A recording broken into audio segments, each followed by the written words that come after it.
Hey, how are you? Good to see you. Glad we got that in the books and dusted. Hold on, let me get set up and then we'll get going. Let's talk about this what's going on with Phoebe. Hey guys, good to see you. It feels weird to be on such a big panel because I did one yesterday with a different channel too, an Australian channel, Ninchi. So we did that yesterday. Web Sleuths today. It was nice to meet Megan.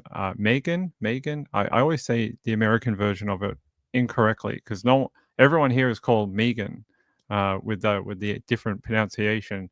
I don't think I've ever heard anyone say it the other way, but I know in America they do. Um, I hadn't met her before, so it was nice to cross paths very briefly. That was a fun couple of hours. That was cool, and talk a little Lori Vallow. I don't think I've talked to Lori Vallow in about 2 years or something. It's been a while for me. With the double A, Megan. Okay, cool. Oh, she pronounces it like I do? Oh my god, I'm so happy because the one that we did the trial on, they say it the other way. And I was like, that's not how it's pronounced. There's no E in this word." Like, so that's good. I'm happy. Good. Happy it's pronounced the way I do it.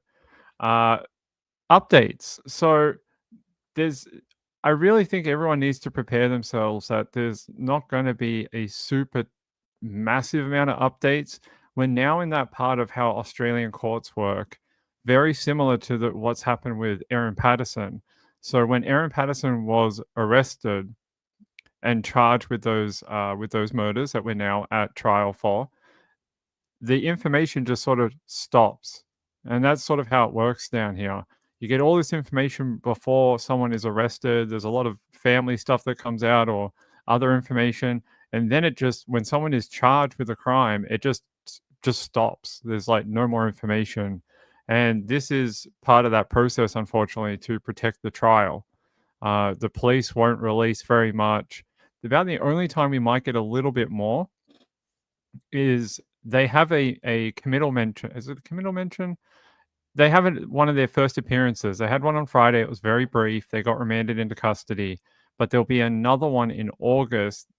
There should be enough time. It's about 2 months away for that brief, what they call brief of evidence, to be handed over to the court from the prosecution. I'm hoping anyway. If they do that, that document should start to come out, and there will be more information on why they charged them, what happened, stuff surrounding that. Then after that point, if they start moving into like pre-trial, there's no reporting on that in Australia. That's why there was sort of that gap with other cases because it just stops. There's no reporting. It's what they call non-reportable.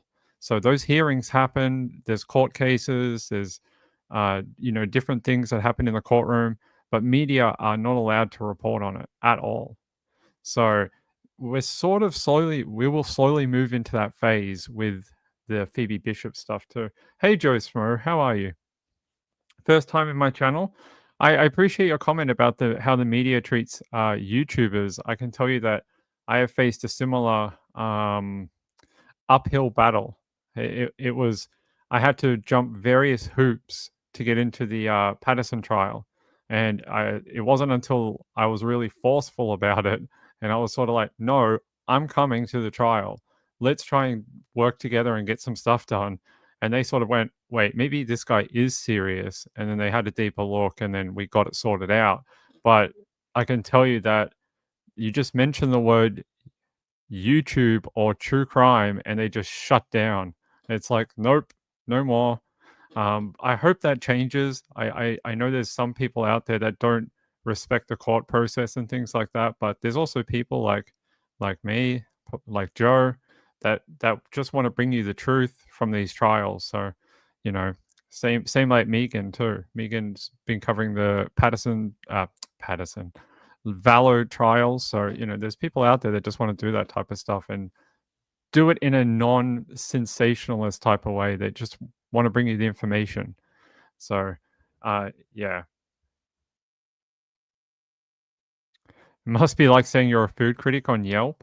I think so. I heard some stuff that, very early on in the trial that they'd actually looked at my content and they had a quick like, view of it, and that was one of the reasons they let me in, was they were like, "Well, it seems like he can understand rules and regulations and stuff stuff like that."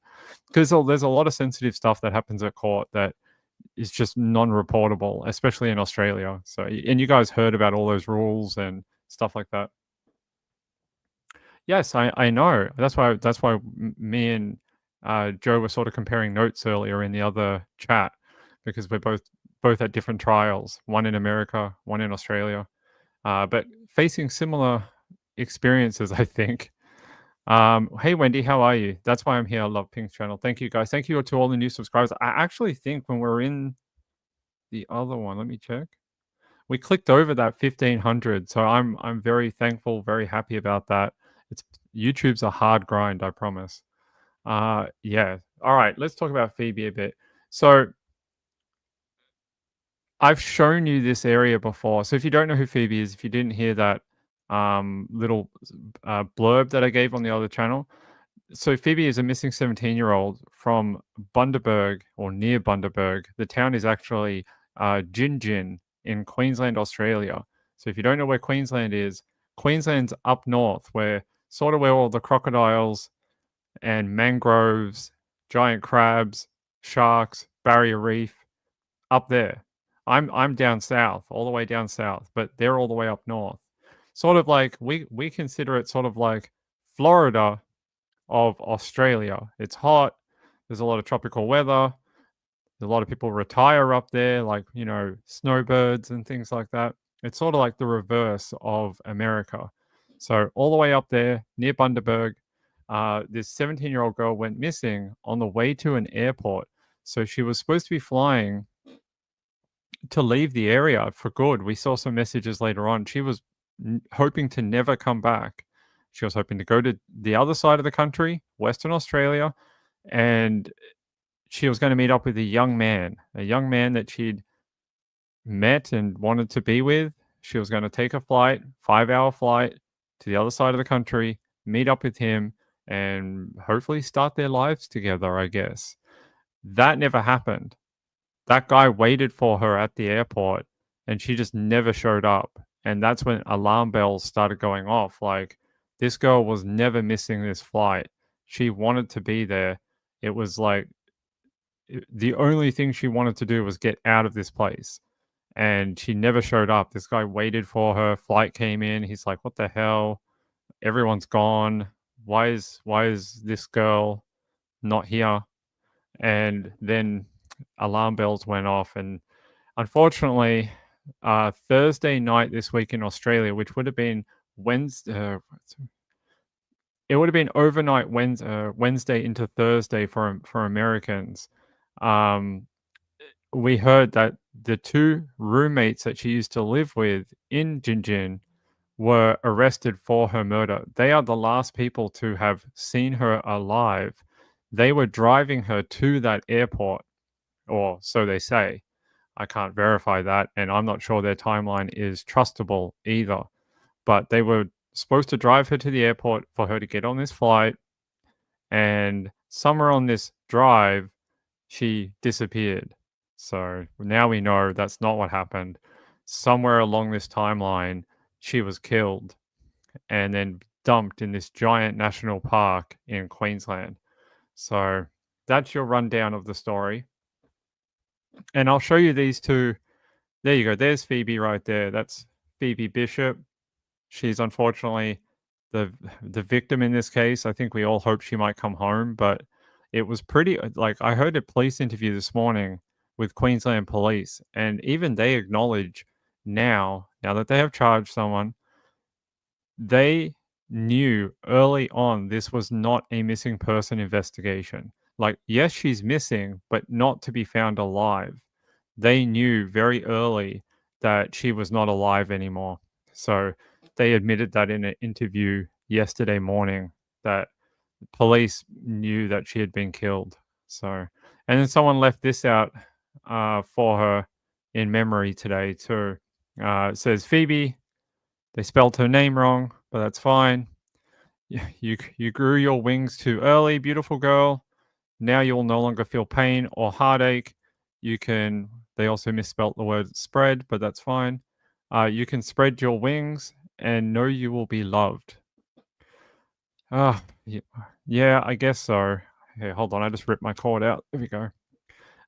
So people leaving tributes outside that property that she shared with those people. These are some. This is her sister, Kalia, and she's 18. She actually messaged the housemates at one point, demanding to know where is my sister, and unfortunately, we now know what happened to them. This is the accused right here. I like to call him the Timu version of Dog the Bounty Hunter, because that's what he looks like. There he is. This is James Wood. Yeah. This is Tanika Bromley.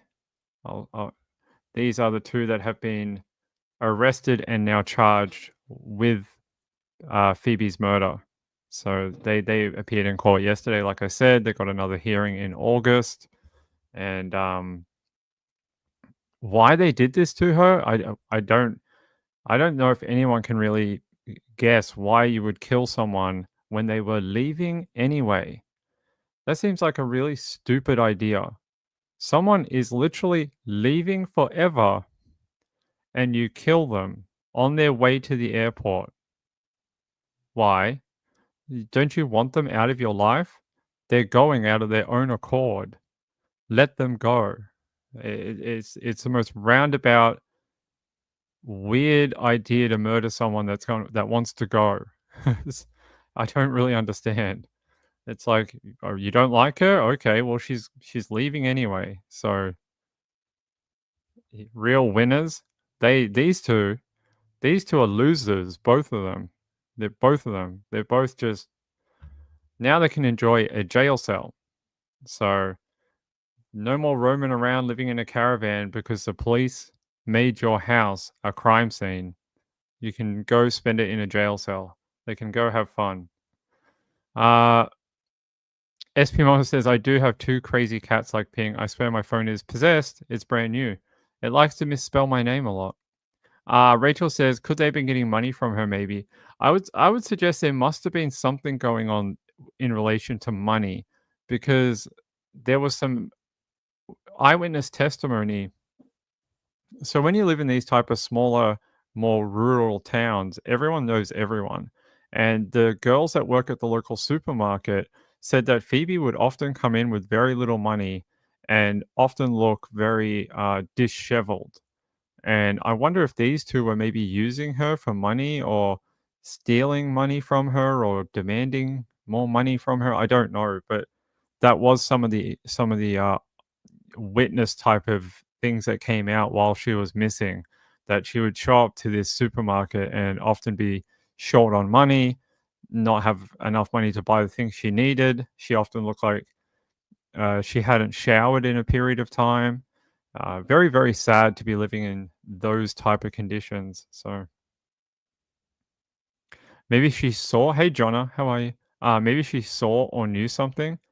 Well, these people were going to be investigated for animal to animal cruelty. There was dead animals buried on their property to the point where this property stunk. Like people nearby could smell the rotting remains of animals surrounding their property.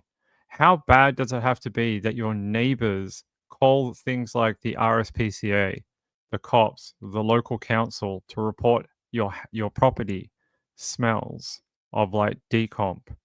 So these two, I think they've been, you know, if they can kill, I always like to think if you can kill animals, you can probably kill a human too. Like not hunters and things. That's sort of different. You're hunting to, feed or something like that. I get that. But if you can just like randomly treat dogs and things like that with minimal regard and hurt them and kill them and make sure they don't have long lives and stuff like that, I always go, if they're willing to do that to an animal who can't defend their own rights and can't fight back as well as a human could, what would they do to a human? So I always wonder. All right, let me see if I can get you a Channel 9 update for this out of Australia, because I would like to do that. Here, Phoebe.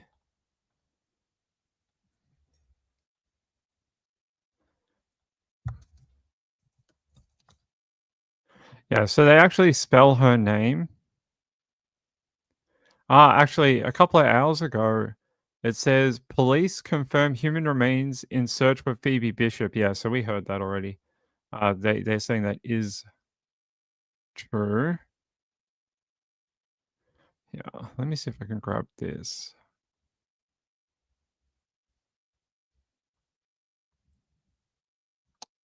Four hours ago.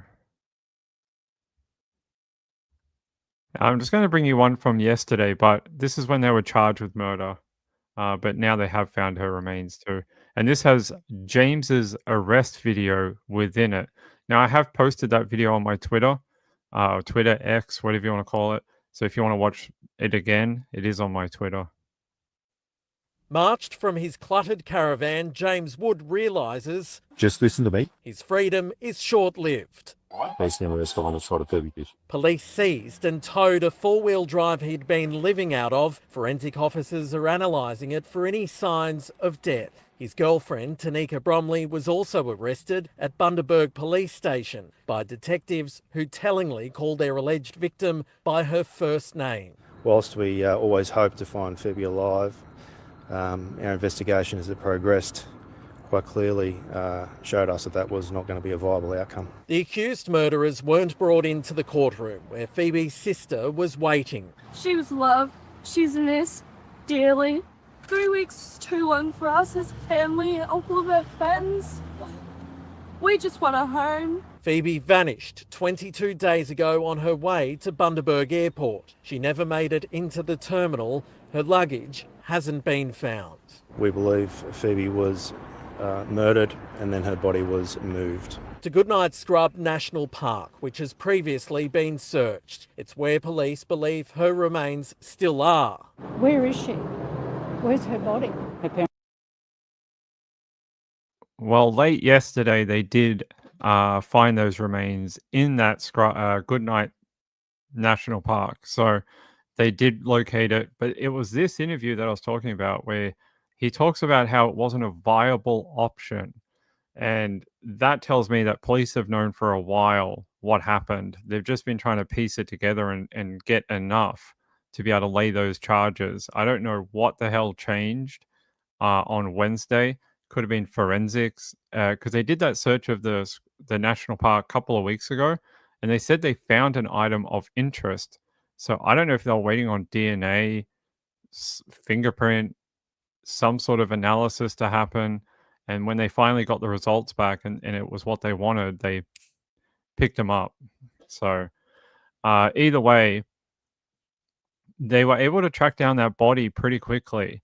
That's interesting to me too. How were they able to do that in under 24 hours? I asked the question, did one of them already talk? Did Tanika roll on James already? Because how did they know that they just went to the location? They're just like, oh yeah, here's human remains. So that always makes me, why? Because they actually suspended the search a few days ago. A few days ago, they're like, nah, we're not going to search anymore. We'll search again if we get detailed, precise information. And then all of a sudden on Friday, they're like, oh yeah, we have detailed, precise information and we know where to go. So they found where it was first. Maybe that's why. Why'd they take so long? Why'd they arrest them first then? So I get what you mean. Thank you. Sorry, I was like, what do you mean they found it first? How does that work when they arrested them first? I get what you mean. They found the original place. That's why they were doing the soil sample testing. That makes a lot of sense. Sorry, I must have missed that. I've been at a trial all week, so you can blame me on that. Yeah, I get that. So if we find you the photos from back, I wonder if I've got them. So back a couple of weeks ago when they did that original search, one of the things I brought up on this show is they were doing soil sample testing. And I said on that show about the only thing they could be testing for is decomp. So when you put a body on the ground, in the ground, something like that, when bodies decompose, fluids and other human stuff gets released into the soil. And I was like, I wonder, I said back then, I wonder if that's what they're testing for. Because I was like, I've never seen a soil sample test while someone is missing. I was like, that's really strange. They normally only do that when they find a body, because they want to test how long it's been there, X, Y, and Z, a bunch of other stuff. But yeah, I get what you're saying now. Thank you. So yeah, they did that. That explains that, what we saw a couple of weeks ago. Yeah, so it was the guy and his girlfriend, James and Tanika, and they are the ones who are now charged with murder. So yeah, that makes a lot of sense now why they were doing that. Because at the time, I was having a live show and I was like, this makes no sense. This is supposed to be a missing person. And you're saying that we should keep looking for her, but you're doing soil sample testing. And I was like, maybe they're checking for like hydration of the soil. And I was like, no, that doesn't make any sense either. So, okay, that test must have finally come back and it was positive for decomp. Terrible, terrible. How they somehow got in front of police to be able to move that body before the cops found it is very interesting. I've heard some people saying that maybe they had a tracker on their vehicle. And I was like, that's a pretty good idea because the cops sort of just drove out there. And so I wouldn't be surprised if they were following them. They had a CCTV of a footage of the car heading out to Goodnight as well. So a lot of different things. Yeah, let me see if I can find that soil sample. Was it in that video? I think it was. Hold on. It's this lady here. This lady. She is the one that was doing the soil sample testing a couple of weeks ago. There is another, I don't know if they'll show it on this footage. Doesn't look like it. But there's another photo of her, and you see her at a table, and she's putting soil into little specimen jars. And it's this lady in the forensic suit, in the Tyvek suit right here. 9Ks. That's ages. But that park is huge. I showed you it yesterday. Yeah. Good Night National Park. I showed it yesterday on the show. Look how massive this place is.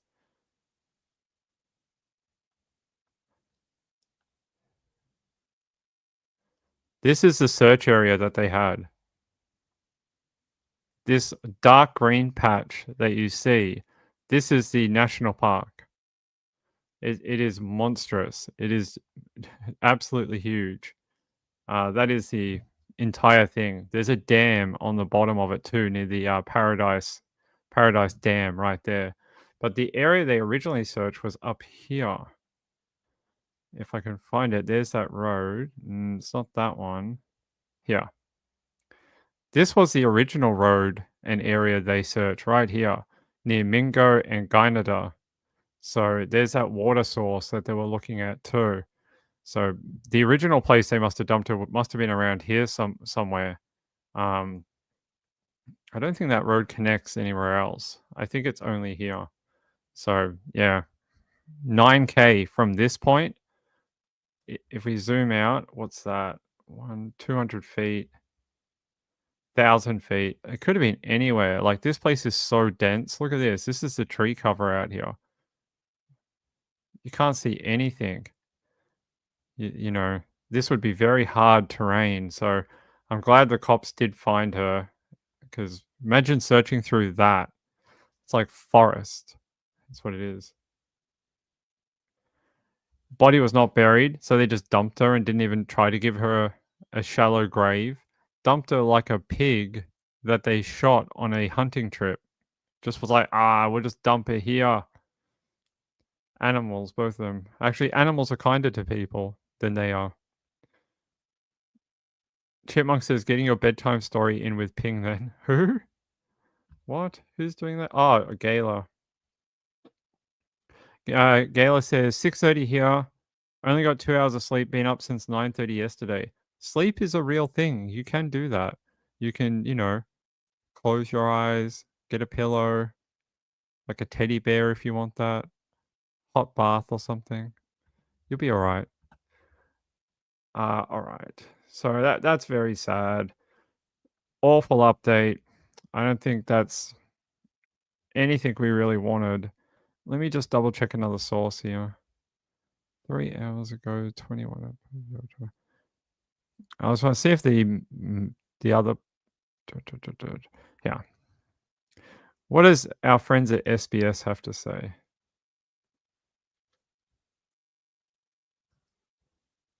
They just say police have confirmed human remains were found in the search for missing teenager Phoebe Bishop. Do they all spell her name wrong, or what's going on here? I'm so confused. I've seen it spelt like 3 different ways since we started this. All right, I don't know. I've seen her name spelt like 3 different times with 3 different rearrangements of the letters. Hey, stop that. Chipmunk says I'm winding down. I'm winding down. I've already done hours of live streaming, although I didn't have to talk much on the other one. Jonna says, when they said one roommate was having to report to police weekly about guns or something, that's when I changed all my mind. Oh, no, I know where to get that. Hold on, QPS. It should be up on their QPS page. Hold on. If we go here, did they do missing 6? It looks like the only one they did was June 6 at 6:06 p.m. That was last night. Last night? Yeah, last night. And this is from them. This is the only one I've seen. Police have located what is believed to be human remains following a search of an area near Goodnight Scrub National Park near Gin this afternoon. The brief search, brief. Commersed? That's not a real word, Ping. Commenced after further inquiries. Further inquiries, really? Interesting. And investigations today. Investigations too, okay. With the discovery being made by specialist units around 2:30 p.m. The remains are yet to be formally identified. However, investigators are in contact with the family of the missing 17-year-old girl, Phoebe Bishop. They say crime scene has been declared at the location and forensic examinations are continuing. So, there you go. I don't think I have a newer. The only police press conference I saw was the one that was in that video. It's a little longer. I think it goes for like 2 minutes. And in that Channel 7 one, they only showed you like snippets of it. It's this guy here. Where is he? This fella. So he did an interview yesterday. That's the only one I've seen. And I think it was after they appeared in court. That's the only one I've seen. So Permaculture says, how's Mrs. Ping doing? Sending healing angels. I don't know. Hold on. Okay. She's alive. That's what I'm going to say. And I'm happy she's alive. The scale between good and feeling crap, she's on the other end of it. So she's not feeling that great. I think she's a little over being in a hospital. She's already been there for a week and she's probably got at least another 2 weeks to go. So she's going to be in there about 3 weeks all up.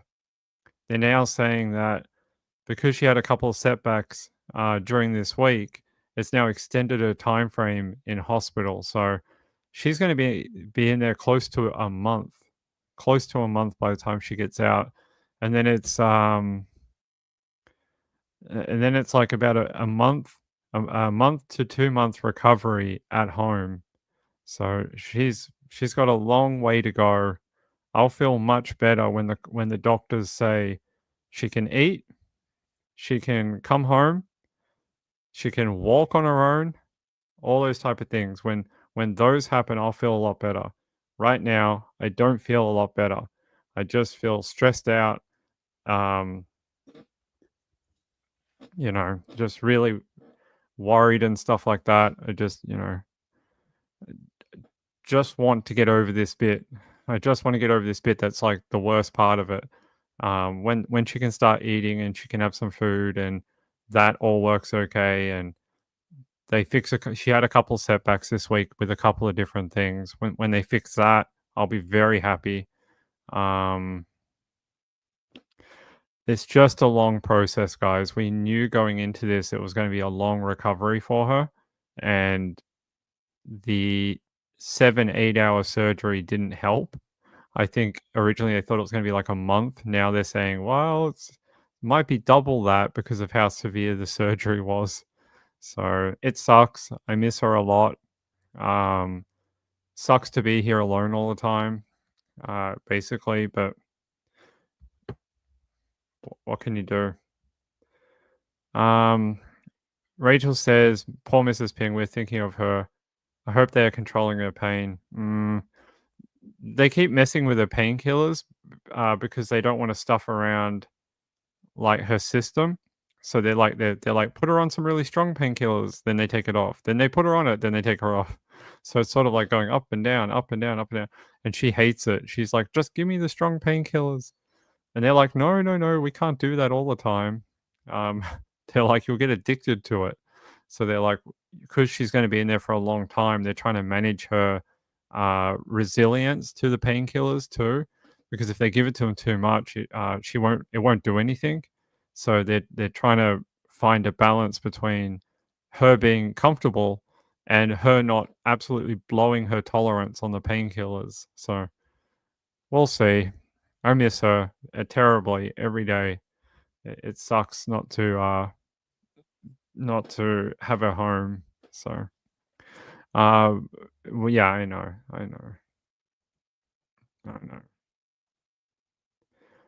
Yeah, it sucks. Anyway, I don't want to talk about personal details. They can change. They've done that several times. She's been on this and that, and they've changed this one, and they gave her this one. And they gave her a button, and they took it away, and then they gave her tablets, and then they did this. Her surgery is very painful. Very, very painful. News 9 News? All right, thank you. I'll look it up. Here, 9 News.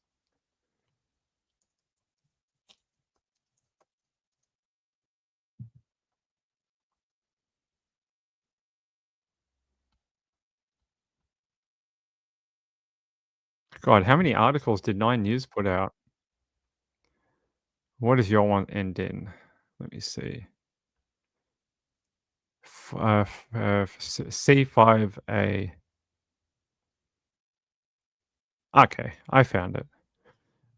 Here, police have confirmed suspected human remains found in the search for Queensland teenager Phoebe Bishop have... All right, stop playing that. Yeah, so they're saying that they have said that the human remains are human. The remains were found on a back road surrounded by dense bushland near the Goodnight Scrub National Park, less than an hour away from Gingin, about 2:30 p.m. yesterday. All right. They said, as a result, a crime scene is still established there at the moment. They said they've been in contact with Phoebe's family to advise them of the development. Understandably, this has caused great distress to them. However, they're supportive of the information that they're receiving along the way. Mansfield said the remains were found in bushland and police believe they were not buried. That's so freaking bad. I don't need to tell you guys. I'm sure watching true crime, you all have a pretty good true crime education, right? You guys know what happens when you put human remains above the ground in a wild area, right? It's predation and things get moved and stuff like that. I feel very sad that that's what happened to her. She's been there for 3 weeks. Her body's been out in that bushland. Quite warm weather too. Quite humid in Queensland. They've had a lot of rain, big rainfall events over the last many months. It is not a good environment for a dead body, unfortunately. Insects, flies, stuff like that.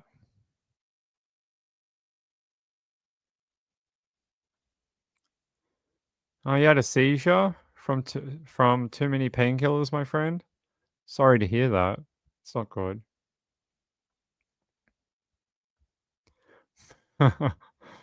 If we need chipmunk photos, we'll contact you. Okay. I'll keep that in mind for when I have a chipmunk emergency. Julie says, I'm 56. Congratulations on making it to your 50s. I like that. Hope you had a big birthday party. You're going to have a big one at 60, I hope too. Over my lifetime in Australia, I've noticed that these type of crimes are increasing and greatly, especially since the 90s, and so much familicide, yep, these days compared to the past. I think I have the statistics if you want to see them. I can actually show you the homicide statistics from 1980 to now. If you want to see the difference, is that some? Give me 1 second.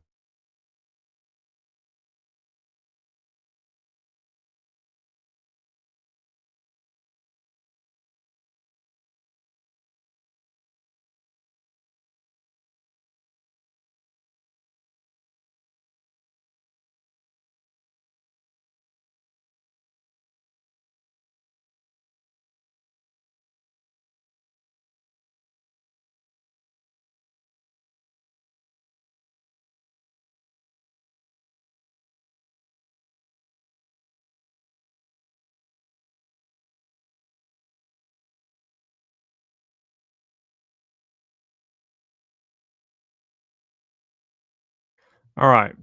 You guys want to look at the statistical report dating back to the 80s? Here we go. Let's have a look. See if I can make this bigger. All right, let's all have a look. So this breaks it down into all different classifications, sex, type, all different things in here. So this is, let's go here, geographical location. All right. So this is homicide incidents from 1989 to 1990 to 2023 to 2024. This is the rate per 100,000. This statistics actually bear out that the homicide rate has fallen. Not like crazy amounts, but you're talking about there was a spike here in the early 2000s, and it was much higher here in the 80s, early 90s, 80s. And you can see that rate has come down over the past many years.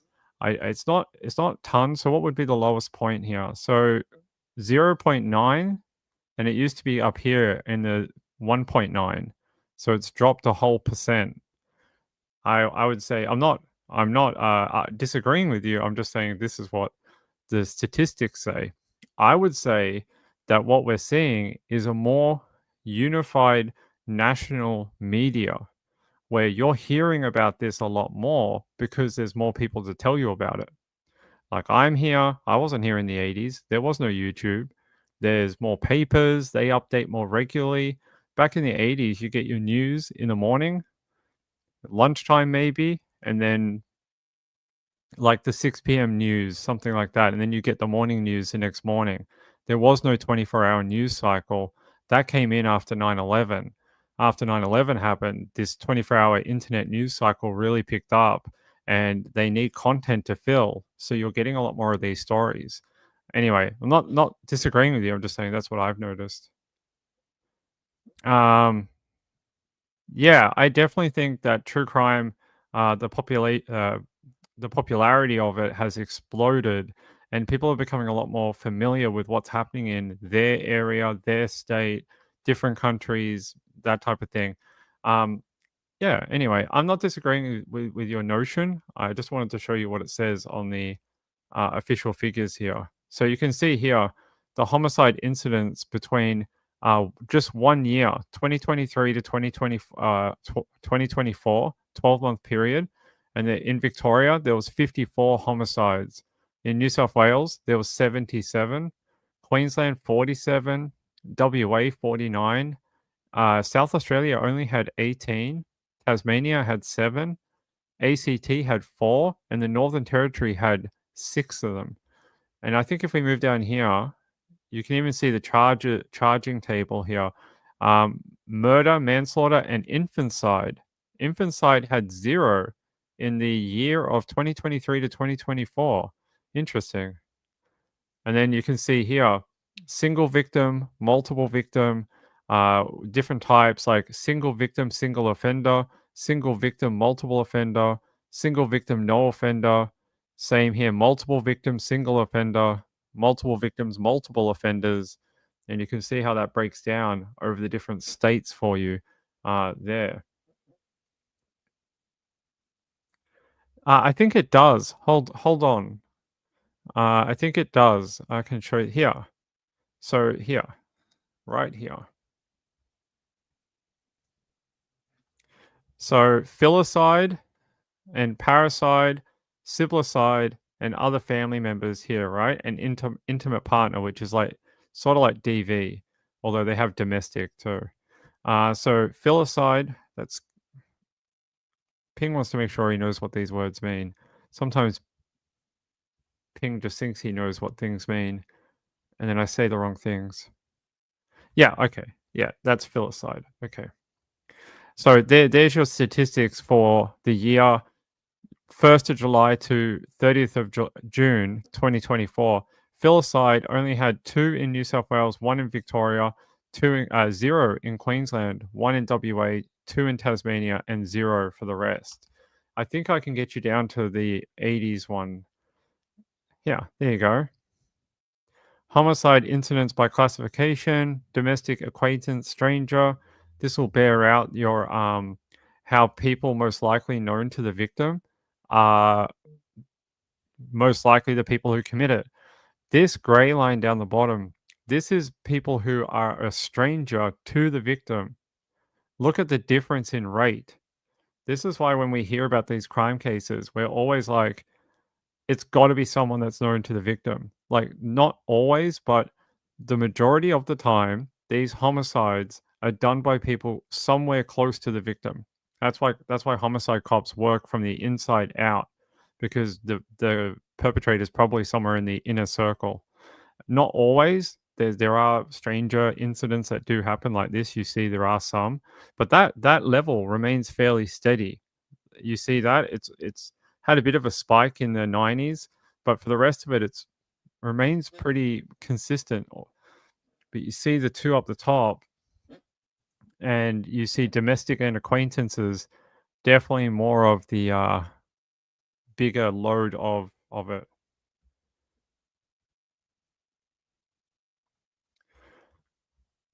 Yeah, let's see if we can go down here. There was a really interesting one in here. I watched it here. Where is it? Female victim. No, not this one. There's another graph here. This is intimate partner homicide incident by victim sex. Female, and then the gray line is male. And you see here, females are the highest in intimate partner violence. This is why we bang on about women, especially in DV and any type of partner violence. Because look at the graph. How often is it men? It does happen. There was a homicide at Christmas where a wife killed her husband, stabbed him in the chest with a knife. But this bears out that I think it's something like 98% of all DV things are female. And if we go further in these statistics, it'll tell you that overwhelmingly women are killed by their partners, but men are killed in a variety of ways. It could be gang related, stranger, this, that. There's like 10 different classifications, but like 98% of how women die are through their partner. So that's why these statistics are interesting to look at if you're interested in how crime rate breaks down per sex and age and stuff like that. Yeah, it is definitely. I think DV in men is underreported, and it's not at the levels of what the female one is. But the statistics still bear out these are murders. So it's not like you could unreport a murder and you'd be like, you know what, we killed Barry. Sally killed Barry. We're just not going to report it. We're just going to walk away and we'll just leave him here. We'll move to a different state. No one will ever find out. It'll never end up in the statistics. So the statistics do bear out that it is that way, but because they would find out pretty quick if the wife killed the husband. They'd be like, "Well, it was the wife, so it has to be some sort of DV," and it would go in here. So, well, but I agree with you. Male DV is still a funny topic where it's not widely as accepted as the female counterpart, but yeah. So yeah, let's see. We go here. So this actually tells you where like homicides happen. And you'll see here residential is the overwhelming, like one of the majorities. Victim's home, also an overwhelming majority. Offender's home, not that much. Seems like offenders don't like killing people at their home. The other one is, the third one is community. The rest of them, like place of work, you're pretty safe at your place of work. Look, go to work, just stay there. No one will kill you. No one will kill you at your workplace. Look, only 3 people in the entire year were killed at their workplace. Where else looks nice and safe? A sporting oval. Head to a sporting oval. Only 1 person in the country was killed at a sporting oval. Public transport too. Only 1 person. So stay on a train. Make your house a train. Yeah, what else do we have here? This shows you the weapons used. So these show you the different types of instruments. Overwhelmingly, and like knives, hands and feet, and weapon used. Just saying that there was a weapon, but maybe unidentifiable. Let's look at poisons. That's interesting. Why would there be 2 people listed for the year 1st of July 2023 until 2024? That's weird. I've never heard of any poisoning cases in Victoria. Huh, not in 2023. I've never heard of such a thing. Have you? I don't know. There might be a trial on right now for 2 people. Actually, that was 3 people. So, but that should be in that statistics. It was. Why is it only 2 listed for Vic? It should be 3. I don't know. I'm not sure. It should be 3. It should be yeah, but it is a poison death. There you go. I don't know why that isn't listed like that, because that happened 29th of July 2023. So it should be in here for this statistics. I don't know. Maybe because there's no conviction. Maybe because there was no conviction or something. Maybe because I hadn't gone to trial. Don't know. We know nothing. Interesting though. I wonder if that's connected, because I've not heard of any other poisoning cases in Vic. What else we got here? Male homicide victims. This is an interesting statistic too, right? So the homicide rate for males is actually much higher than females, but the homicide rate on females under DV is sky high. It's sort of like a weird quirk of it. More men are killed with murder, but more women are killed by their partners. It's one of those weird quirks of the statistics. So I think we've gone through some of these before. See, homicide victims via sex. So like not via sex, they didn't die during sex. Homicide victims by sex. So male, female, and you see here the discrepancies here. Females quite a lot lower than males, but I guarantee you the majority of these deaths of females are DV. Let's see if we get to DV. This was actually, I saw this last time. The interesting thing here, the age range that gets the most murders, 25 to 34, 38 males for the males. Females, the higher murder rate is actually 35 to 44, and it's the highest rate. So the discrepancy between male and female, males tend to get killed in a younger age bracket. Females are sort of steady between the two, but it is higher in the 35 to 44. So there you go.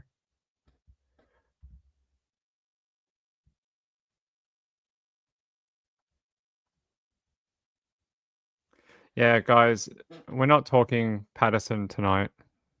Appreciate it. I would like a break from trial data, please.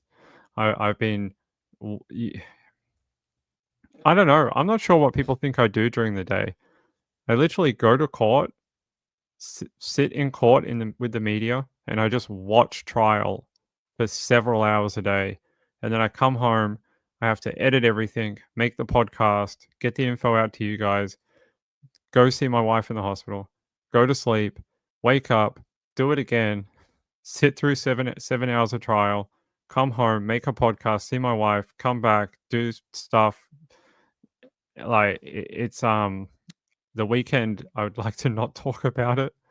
That'd be nice. I did my final podcast for the week yesterday. You can go watch it if you want. It's got all the info from the court. So it's fun to talk about something different for me because I'm a little Pattersoned out this weekend as we move into week 7. Week 7, what was it? Day 29. So how many hours of court time have we watched? It's rough because Friday's a half day, but hold on. 6 times, wait, no, it's about 6 hours a day. So 6 times 4 times 6 equals 144. All right, 144, and then it's 3 times 6 equals 18. 144 plus 18. 162 hours of court time I have watched in this trial.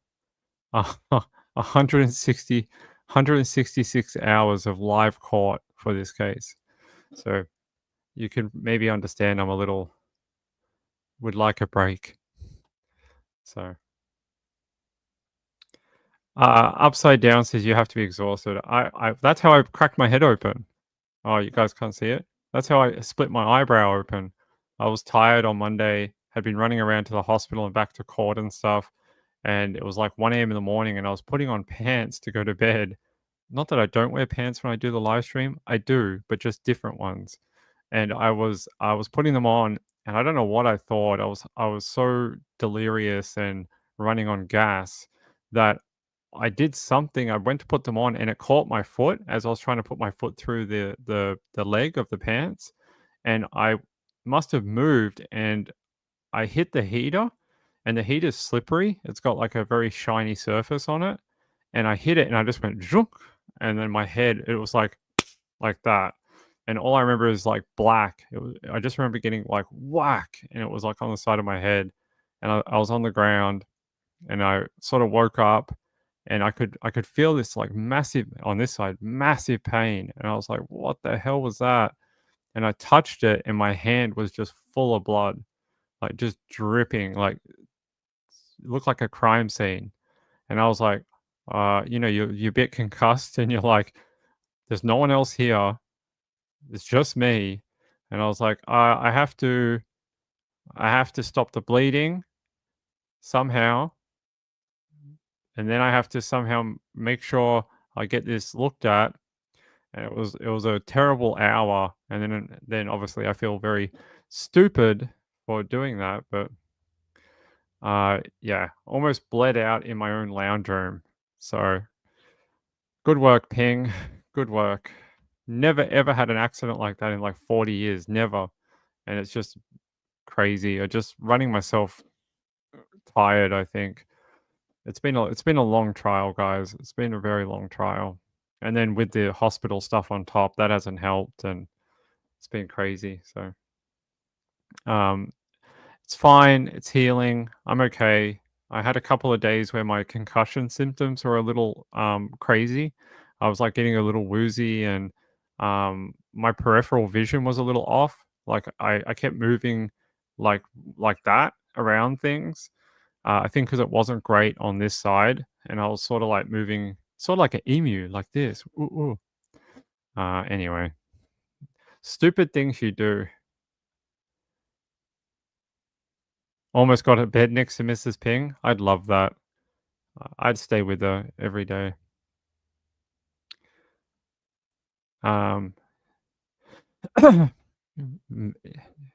Mimi, hey Mimi. Yeah, but we got to finish this out. We've got to finish this trial. I got to. With all my effort in my life, I've spent 2 years chasing down this particular case, and I have to be there for the end, and I have to be. I must. I've been spent 2 years working on this particular story, and I have to see it to the end. So Lula said, "I tried walking off a seizure. Don't feel bad. I love you, my friend. I hope you're doing well. It's good to see. Good to see you." Just another human says, "You got to take it easy." I'm relaxing over the weekend. We get an extra day off on Monday. I'm taking it slow over the weekend, so getting some rest and hanging out, watching documentaries. I'm okay.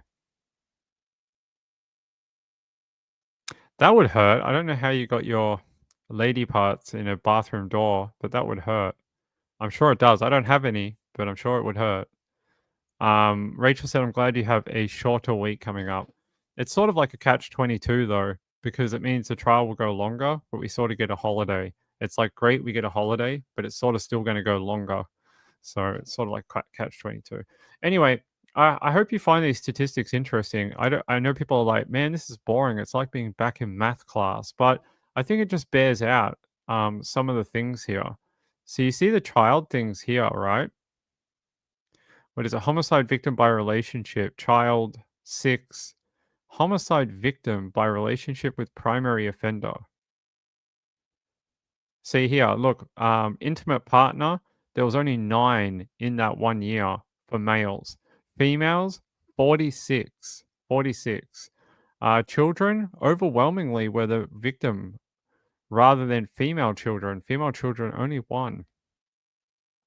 Yeah, weird. What's this one? Homicide victim was for primary offender. No, it's okay. Torres Strait Islander, that's for our Aboriginal friends. They got their own set of statistics. Do we have anything else? Non-Indigenous. Oh yeah, here we go. Homicide victim by cause of death within the 1st of July to the 30th of June. Gunshot wound, male, 24, female, 9. Stab wound, male, 60, female, 35. Blunt force trauma, beating, male, 39, female, 14. So you see the sort of like, there's the male victim, female victim, and you see the statistics here.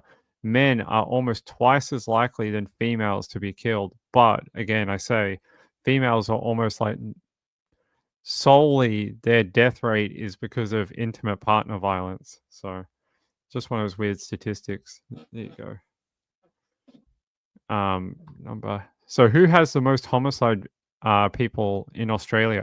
New South Wales, almost double every other state in Australia. 76 to 42 in Vic, and Queensland 43, WA 43. So New South Wales has a higher murder rate per capita per 100,000 than any other state in Australia. So there you go.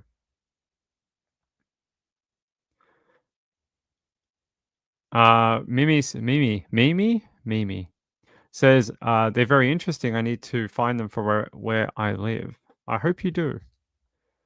Chipmunk says I kept trying to figure it out. Oh, geez. I don't think they call bumps on the head anything different in Australia. I don't think so. I don't think we have a nickname for it. We don't call it like the, oh, you got one of them old kangaroo eggs on your head. I don't think they do that.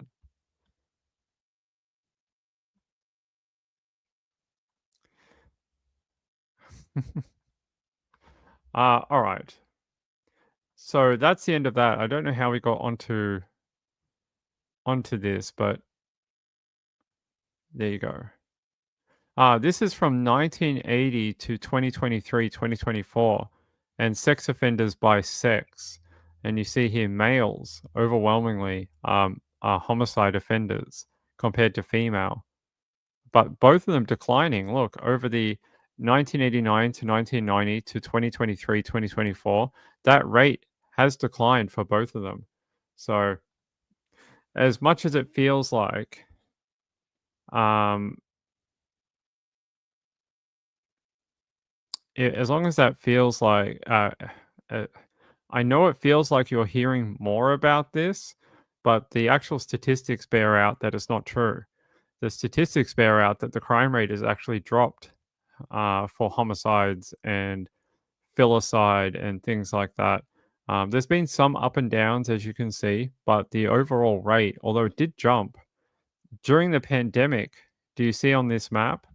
In the pandemic, it actually jumped. Look, during at the end of 2019 to 2021, it went up, and that's probably, and same with female. That's probably because everyone was trapped together at home. So people were spending a lot more time in confined environments. So there was a bit of a jump. But you can see as soon as the pandemic was over, that rate fell again. There you go. Oh, yeah. So there you go. I hope you find that interesting. That's the Australian crime statistics from 1990 to 2023, 2024. Tells you the different rates for things. Yeah, who's emailing me? Hey, stop that. All right. Okay. Shall we get off statistics now? All right. I want to talk about Decker. I want to talk about Travis Decker because I find this very, very interesting. Yeah, let me try and get you an update video. Yeah, let's go to Fox 13 Seattle. Now at 4, crews have been searching around the clock for the 32-year-old man accused of killing his own 3 daughters. Good afternoon. Thanks for joining us for Fox 13 News at 4. I'm Matthew Smith. And I'm Hannah Kim. The manhunt comes as we're now learning that Travis Decker recently searched for information about how to relocate to Canada. Fox 13 Shira Matsuzawa joins us from Leavenworth, where those search efforts stand right now. Circling up above, helicopters going back and forth. This is what those camped out at the Icicle River RV Resort have been seeing in the air and on the ground. There's been a police presence, and last night, late at night, there was a searchlight down on the water, so I know the police were searching here. They're searching for 32-year-old Travis Decker after his daughters Peyton, Evelyn, and Olivia failed to come home after a planned visitation with him. Their bodies were later found near his abandoned pickup truck. Investigators now believe he could be attempting to cross state or even international borders. I personally don't think he'd be coming out in public. Fox 13 obtained this criminal complaint against Decker, charging him with unlawful flight to avoid prosecution. In it, federal investigators say Decker used his Google account on May 26th, just 4 days before his visitation with his daughters, to search for information about relocating to Canada and visited official Canadian job sites. The documents state the area where the crimes happened are near the Pacific Coast Trail and lead into Canada. And given Decker's skills to survive the woods for days, even weeks, investigators say he could be actively attempting to not get caught. For Lisa Malone-Gooden, she hopes authorities find Decker soon. This is horrendous. Nothing like most people would ever hear about or experience. But, you know, my thoughts just go to the family, to the mother especially. And just a reminder, the encampments and the surrounding areas are closed until June 18th. You can see a sign behind me with that message as well because of this search. But authorities say if you see Decker, do not approach him, call 911. In Leavenworth, Shira Matsuzawa, Fox 13 News. I'll send it back to you.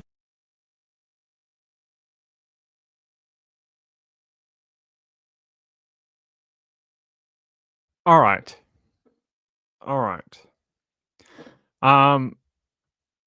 Pretty crazy. I kept up with this one a little bit while I was at trial, and so they're still hunting this guy, I'm guessing. Yeah.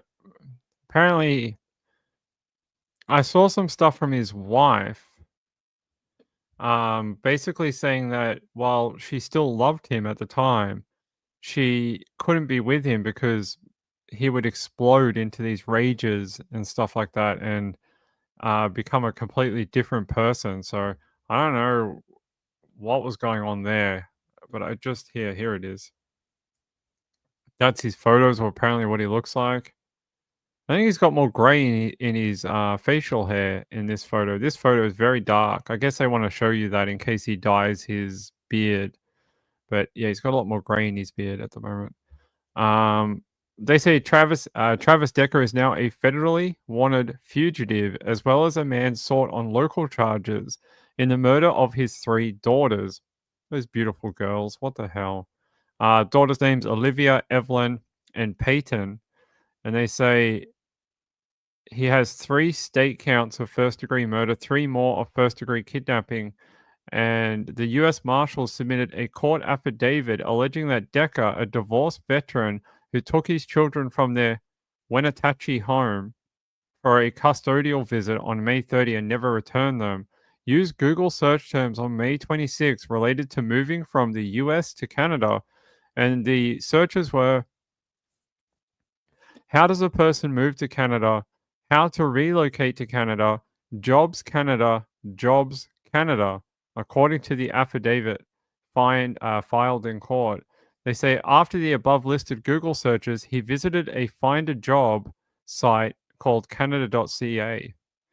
And they say the bodies of Decker's daughter were discovered in the Chelan County Sheriff's Deputy in a campsite in the Upper Icicle Creek Valley, 17 miles west of Leavenworth. They say Decker was not found at the time and is suspected to have fled into the mountainous regions of the area.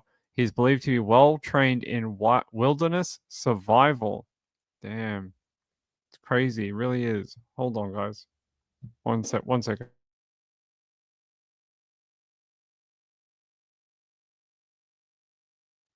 He does look a little different in every photo. Yeah, he's one of those people that, depending on the day and how the wind blows, he sort of looks a little different. Let's go here. Is that the same article that we're on? We are continuing to track This is Nonstop Travis Local. Decker. Movie theater there. There were also plans to ultimately take his own life. God, these things. Shut up. Stupid videos. We are continuing to track the search for alleged murderer Travis Decker, wanted for the deaths of his 3 yet little girls, Peyton, Evelyn, and Olivia Decker. New court documents surfaced today indicating Decker may no longer be in the area. Police say he was reportedly researching how to move to Canada in the days before his disappearance. Documents say he made multiple searches on Google on May 26th, including how does a person move to Canada, how to relocate to Canada, and Jobs Canada. This comes as the Kittitas County Sheriff's Office posted a wanted notice asking for the community to remain on alert and exercise caution, even though there's no specific evidence of him being there. They are urging people to remember he is considered dangerous due to his military background and wilderness training. As we have reported, the 3 young girls, their bodies were found near Rock Island Campground. That was Monday afternoon, about 17 miles west of Leavenworth. The discovery happened not long after the Chelan County deputies discovered Decker's white 2017 GMC Sierra pickup. It was left empty near Icicle Road Monday afternoon. Efforts from law enforcement within the wilderness near Leavenworth. Do you think he picked up a vehicle somewhere? I find that weird that he would just take off into the mountains. I mean, the weather's pretty decent, right, up there. It's not like it is snowing anymore. It's June, so it should be summer type conditions, I'd say. I think so anyway. Should be.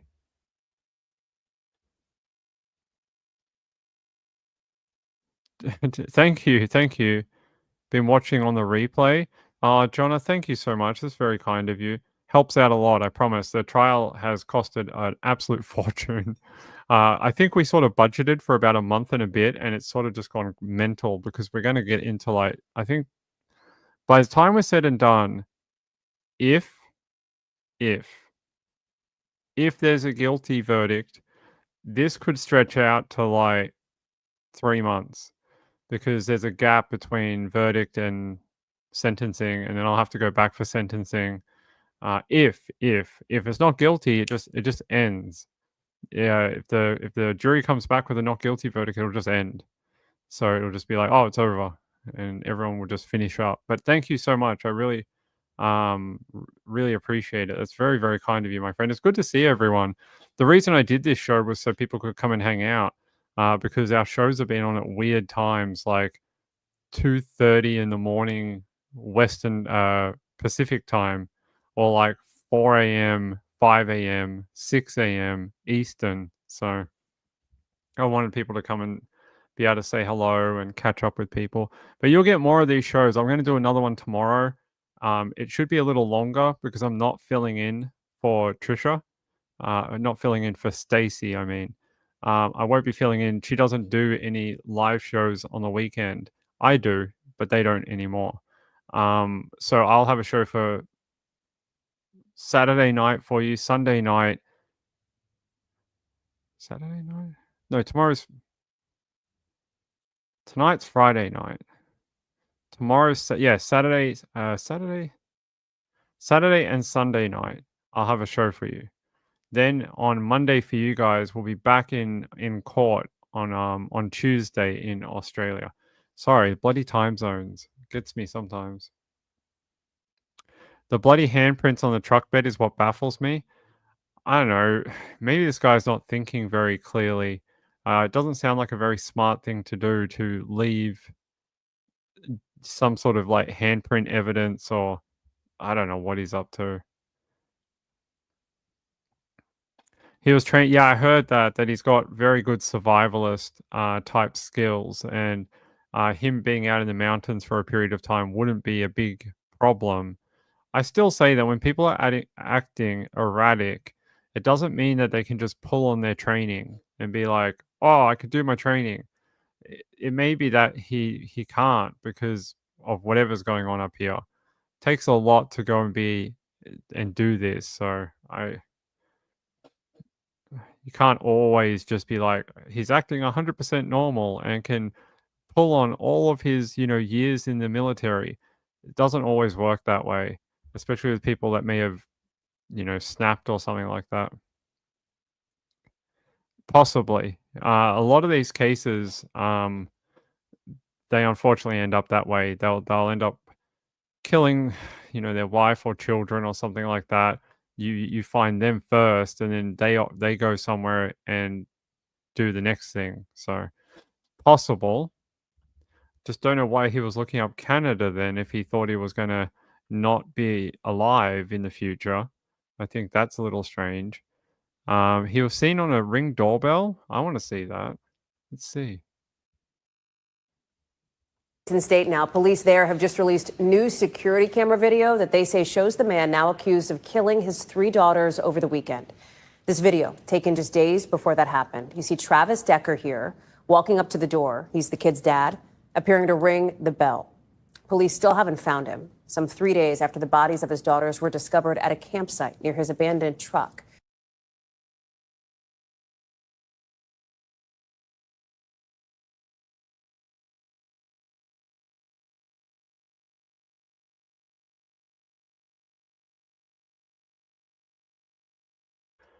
All right. There you go. I think that's about it for today, guys. I think I'm about it's going to be a short one because we were on for web sleuths for so long. I'm not doing any Aaron Patterson over the weekend. So if you need to get your Aaron Patterson information, it is within the channel. We're up to episode 28. Episode 28, court day 28. Hold on, let me double check. By the way, I have purchased a new microphone too. So I have purchased a brand new one because I'm really sick to death of this one. Even though this one is a replacement of another one we had, this one's had some funny issues where the volume's really high and then it's really low and then it's muffled and then it's not muffled and then it's high again and then it's low again, and it doesn't make any sense because it's got a volume thing on the bottom here that you can turn up and down, and I always set it to the same thing, so I don't understand what's going on. I'm going to sing for you. I don't think so. Ping doesn't sing. I do in private when I'm listening to my music, but that's it. That was in McCall, about 4 hours from you. Well, I hope he's not in your area. I really don't. So I know everyone loves the color So everyone likes the lights on the microphone. Everyone really likes when we have that. So I got a new one, very similar, but a newer model that has fixed some of the problems with this older model. So this one is on its way. This hypercolor, super lots of rainbow colors. It is on its way. It's a newer model of this one. Hopefully it fixes some of the issues that this one has. Because for 2 years, this one had done pretty well. It's just recently when we took it to the trial and brought it back and moved it and had it in a suitcase and stuff, it just never came back 100% right from the trial. It's even at the trial, it was playing up a little bit here and there, and it's crackling. I noticed because I watch back all my Aaron Patterson videos because I want to make sure I haven't said anything stupid. So I watch them back every night and make sure, but I could hear it sometimes every now and then it goes like that, and you can hear the audio sort of. So I don't know if it's something like that or I don't know. But I'll keep this one as a spare. I'll put it away in case for some reason we need a spare microphone. But this will be the new one that's coming, and it's a lot brighter. So you get a lot more color, but it's got more features and stuff, so it'll make it better. Audio quality should be a little better, so that'll be good. Jojo says, have you ever heard of the Barefoot Band and Colton Harris Moore? I don't know if I've heard that one. I've heard similar stories of people that were on the run from the cops for a lot of their life, but not that one. Julie Miller, good night, my friend. It's a funky mic. Yeah, it's the new version of this one. So I don't know when it'll be here. Probably next week sometime with the public holiday and all that. So it'll be a little while, but I think I just thought it was time. We've had this one for so long. It's been having some weird issues and they're getting sort of worse. So we've had some mic dropout and crackling noises throughout the live stream, which I have no idea what's causing it because we replaced the cord on this already. So this one, we had the old one, it broke. We bought a second one, and then now this one's having the same crackly issues. So I don't know. So we got this one coming. And you may think, Ping, why don't you just buy a Rode branded microphone? Well, they don't have the pretty colors. There's no more pretty colors. They only have a black one. And I was like, I like the colors. I'm a sucker for punishment, apparently.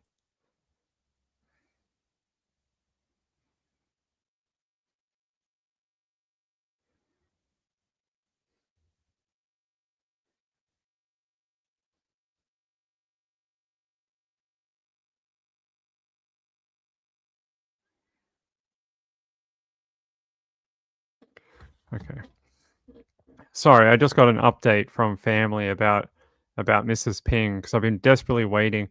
When she came out of surgery, she was messaging a lot, and I was getting a lot of messages from her, which made me feel really good because it means I could like talk to her and see if she was all right. And this week, as I've started to try to take her off some of the medication, she stopped messaging as much, and I hear from her very infrequently, like once a day. That's it. And before she was texting like every, I don't know, every 20 minutes or something. And I was hearing from her quite a lot. And it's sort of just had me very, very worried because I don't like that she, for some reason, can't text at the moment when she could before. I don't know if she was just so doped up on painkillers that she felt that that was okay. And now that they've reduced it to try to get her back to normal, it's made it harder or something. I don't know, but her mum says that she had an okay day and okay, I'm glad. Well, I look forward to the day that she is back home. I really do. I hate the fact that she has to be in there. It sucks. But her mum said she had a pretty good day, so yeah, I'm gonna go see her tomorrow. So I'm having the day off today, and I didn't go yesterday either because she had other family that went yesterday. So I got a couple of days off, which was nice. Not off. It's not work to go see her, never.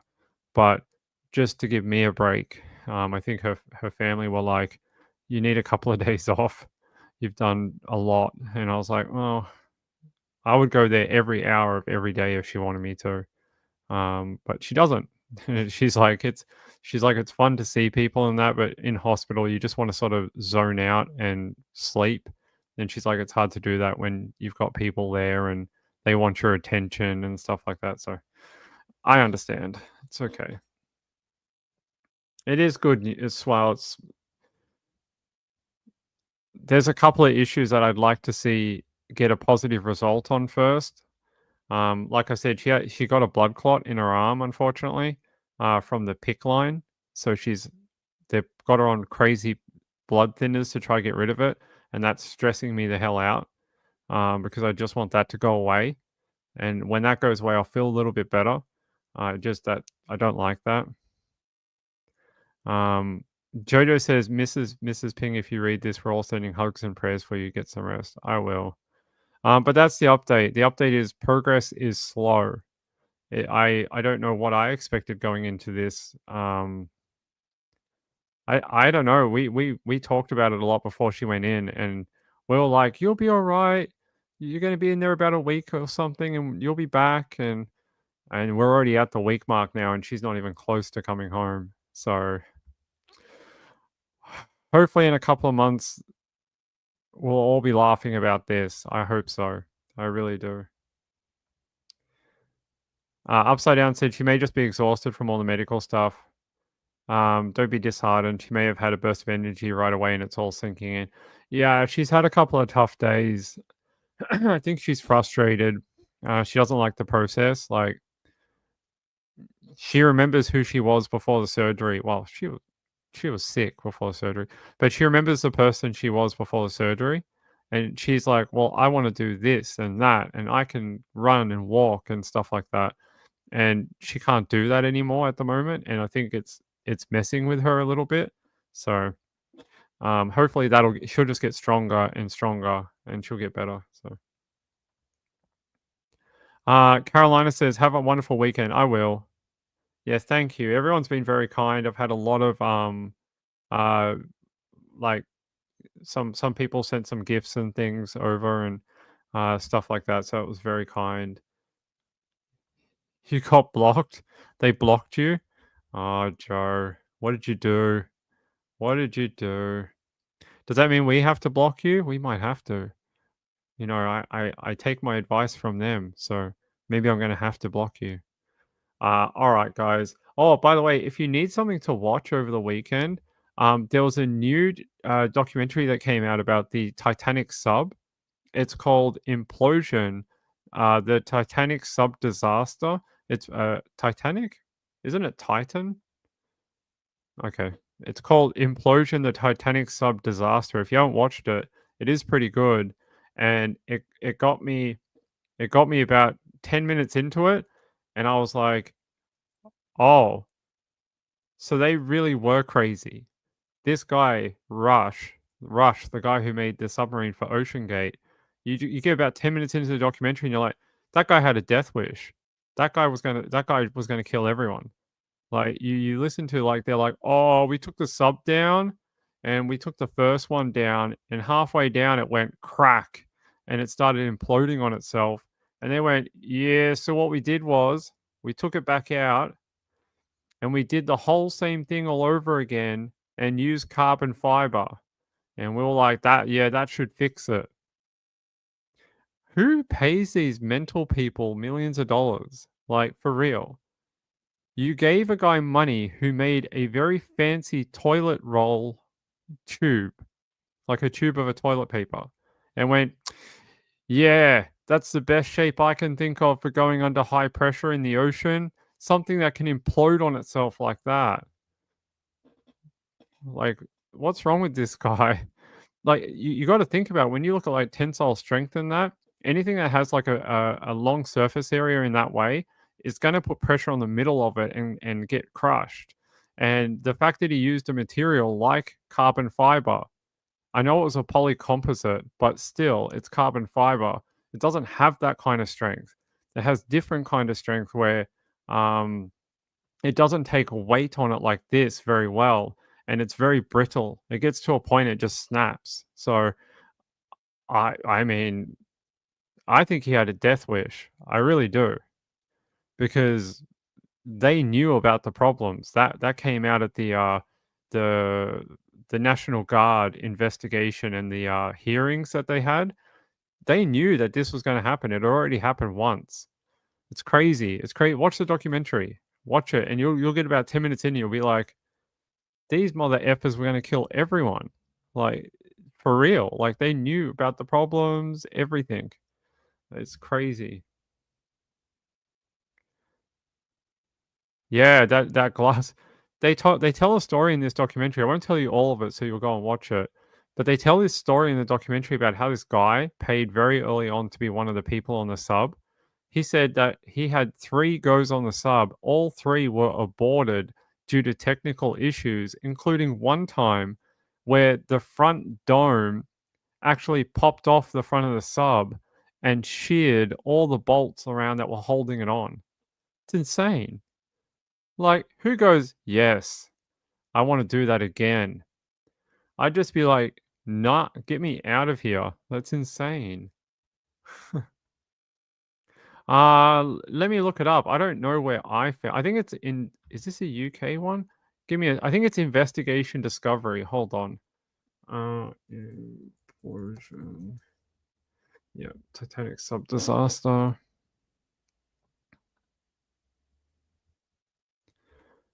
Oh, it's the BBC. Sorry, it's the BBC. So if you want to watch it, I'll put the link in the chat. You might have to use a VPN, and you can do it like that. There you go. By the way, I hope you're all enjoying the better quality of the live stream. Now we have this new camera, which is fantastic. This new camera that we got, and we'll have a brand new microphone soon too. So the quality will just get better and better and better as we go along. I know everyone likes the new camera compared to the old one. Actually, the old one's right here. Hold on. This was our old little camera. Here he is. This was the one I did the live shows on for. We had 2 actually. Do we have 2 or 3? We had a few of them. They kept breaking, unfortunately. But this was the little webcam that we used to use. Now we have a really nice camera. This is the best web camera you can buy. It's what is it called? An OBS bot 2 or something. And it's like really good. You can actually move the camera. It's got a little motor that turns it around and up and down. And this thing was like a basic webcam that we used for a couple of years. So now we have the new camera here, right here. And we'll have a brand new microphone that looks like what you see on the screen. So you'll get some really cool, more visuals from it. Yeah, that's it. You're the third person. You sound like you're talking about your girlfriend in high school. He's the only third person to ever go there. And you all stood around and went, he's an impressive guy. Sounds like a story from high school. Glad you like it. Ping is going to find out the kiddies play with the mic. Actually, they really haven't. They've never played with the microphone. They used to pull the camera down a lot, but they haven't done that in a while. All right. Let's get out of here. I love you all. Have a great night. I'll be back tomorrow. We'll do a longer show tomorrow because I won't be helping out at Web Sleuth for 2-3 hours. So I'll see you then. What are we going to talk about tomorrow? I don't know. Something. We'll figure it out. I love you all very much. Thank you to all the really kind people who have subscribed in the last few days. We just went over 1,500 subscribers. I think it's at 1506 since before or something. Hold on. Let's move this. Let me see if I can find. I saw it. We hit over while we were on Web Sleuth. Let me see if I've got it. I don't have it, but we did go over that 1.5K. So I appreciate it. Thank you so much to all those. I think we had 16 new subscribers. Thank you very much. It's very kind. Stick around. Stick around. After the Patterson trial, we have a 10-part podcast coming to show you all the evidence, show you all the evidence, break it down, show you the things that you didn't hear at trial, all those different things. That'll be coming after a verdict. So it's a 10-part podcast, and I've already written 2 episodes for it. So they will come out very quickly after we're done. So if you're wanting to hear more about what we heard at trial, what Ping thought, X, Y, and Z, you'll see that after we get a verdict. So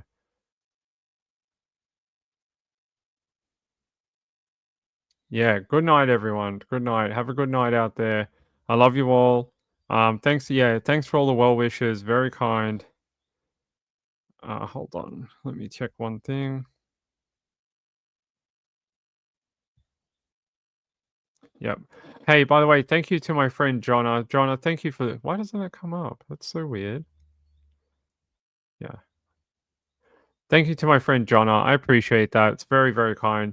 These trials are costly, and we don't just sit here all night and e-beg. Like, I'm not going to name a channel that does that, but you can all guess in your minds of minds who might do such things.